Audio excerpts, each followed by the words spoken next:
Hey, it's Tony Brueski, and this is our week in review over the weekend, taking a look back at some of the most compelling conversations and stories that we've covered for you of the last week. Brand new episodes back Monday morning, bright and early, 5 a.m. here on the podcast. This is the Hidden Killers podcast with Tony Brueski. Featuring retired FBI Special Agent Jennifer Coffindaffer. I had a chance last night to talk to Gary Upton, the undersheriff in Osage County, Oklahoma, about the case. Talked for about 40 minutes, and I heard a very interesting tidbit that occurred when Sheriff Eddie Virden was about to visit with BTK just the other day. It was the timing of it lined up to where the DA in Osage County said, we don't have enough evidence to prosecute right now. Dennis watched that press conference. Then he went to go talk with Eddie. First thing that Dennis Rader said to Eddie Virden, and this is from Undersheriff Gary Upton in a very kind of cocky tone, if you will, of, so, looks like you don't have enough evidence to convict. What do you make of that? It sounds like a game. It is the first thing I thought.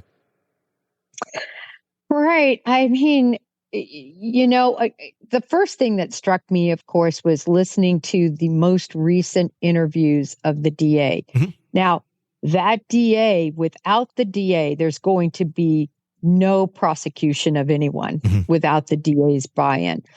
And when I heard the DA interviewed on News Nation, boy, both of those interviews were really telling. I mean, one, he essentially accused Osage County of inappropriate search methods and not being above board in their investigation, and there being only innuendo that, I think, how did he term it? It didn't add up to anything evidentiary. Yeah. I mean, it was stark and strong. It wasn't at all what I expected when I heard what he had to say. Mm-hmm. So when I hear those issues, I typically think, all right, there's an issue between this DA and this sheriff. Mm-hmm.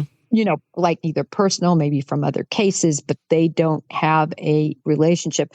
The DA expanded on that, of course, to say, listen, we've never been included. We, basically saying this is a rogue guy. Mm-hmm. He's investigating cases in Oklahoma and Kansas and Missouri. He doesn't have authority. He didn't loop in those authorities. And so I found all that interesting to take in, because that relationship has got to be mended if there's going to be any progress in the case. I also thought it was interesting that the DA wants the Oklahoma Bureau. The OSBI. To look into it. And that made a lot of sense to me, because they have so many more tools and so much more authority in terms of looking outside that county. Remember, his only authority is in Osage County, the sheriff. Yeah. He has no other authority anywhere else. So I found that was the thing that sort of really had my eyes open wide in regard to the recent BTK information. But back to your question, which is because BTK, or they believe BTK, saw the DA say this, and then BTK was interviewed, so he sort of had that right in his back pocket. He had an ace in the pocket. Mm-hmm. Certainly would have, I think, influenced a savvy serial killer like BTK into not admitting anything. But by the same token, is there nothing there? You're locked into the Hidden Killers podcast. Want more? Start binging on all of our true crime podcasts right now through Apple Podcasts, and get an ad-free experience when you sign up to be a True Crime Today Premium Plus member, exclusively on Apple Podcasts. More of the Hidden Killers podcast, dropping soon. Press subscribe now.